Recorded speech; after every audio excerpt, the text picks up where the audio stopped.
بعض ایسے لوگ ہیں جو اللہ تعالیٰ کے علاوہ معبود بنا لیتے ہیں، حالانکہ اللہ نے ان کے معبود ہونے کی کوئی دلیل اور حجت بھی نازل نہیں کی ہوتی، پھر وہ ان سے ایسے محبت کرتے ہیں جیسے اللہ تعالیٰ سے محبت کی جاتی ہے۔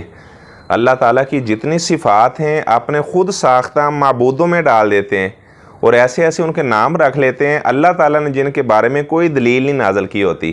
اور جو توحید پرست لوگ ہوتے ہیں، ایمان والے لوگ ہوتے ہیں، وہ اپنے رب سے ہی محبت کرتے ہیں۔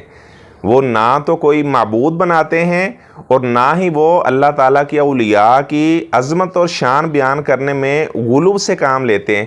آپ صلی اللہ علیہ وسلم نے ہمیں منع کیا ہے، فرمایا کہ غلو سے کام نہیں لینا، اور اللہ تعالیٰ کا بھی ارشاد ہے کہ غلو سے کام نہ لو۔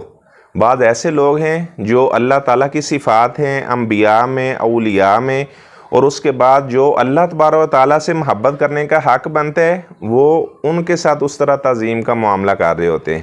آپ صلی اللہ علیہ وسلم نے فرمایا لا تطرونی کما اطرت النصارى المسیح ابن مریم، جس طرح نصارہ نے مسیح بن مریم علیہ السلام کو بڑھا چڑھا کر بیان کیا، اللہ تعالیٰ کا بیٹا انہیں قرار دیا، تم ایسے نہ کرنا۔ انما انا عبد اللہ و رسول، میں اللہ تعالیٰ کا بندہ ہوں اور میں اللہ تعالیٰ کا رسول ہوں۔ تو غلو کرنے سے منع کیا گیا ہے۔ اور جو اہل توحید ہیں، اہل ایمان ہیں، وہ اپنے اللہ سے ہی محبت کرتے ہیں۔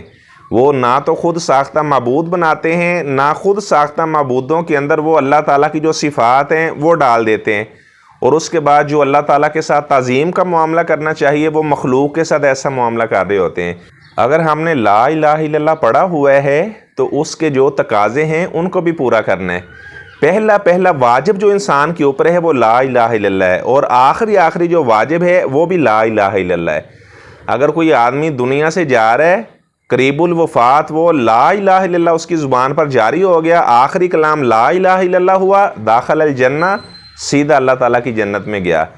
اور جو آدمی لا الہ الا اللہ تو پڑھتا ہے لیکن اس کے تقاضے پورے نہیں کرتا، تو ظاہری بات ہے اس کی زبان پر پھر موت کے وقت کیسے لا الہ الا اللہ جاری ہوگا۔ پہلے باطل معبودوں کی نفی کرنا ہے، اس کے بعد اللہ تعالیٰ کی ذات کا اس بات ہے۔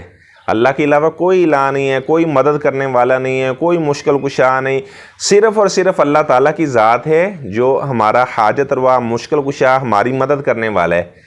تو ہمیشہ توحید والی زندگی بسر کریں، اسی میں کامیابی ہے۔ اور جو آدمی شرکیہ امور میں پڑ جاتا ہے اس کی دنیا بھی بگڑ جاتی ہے اور آخرت کے اندر بھی شرک کرنے والے لوگ خسارے میں ہوں گے۔ تو اللہ تبارک و تعالیٰ ہمیں توحید پر زندگی بسر کرنے کی توفیق عطا فرمائے۔ جتنے ایسے اعمال جو شرکیاں ہیں اللہ تبارک و تعالیٰ ہمیں ان سے بچنے کی توفیق عطا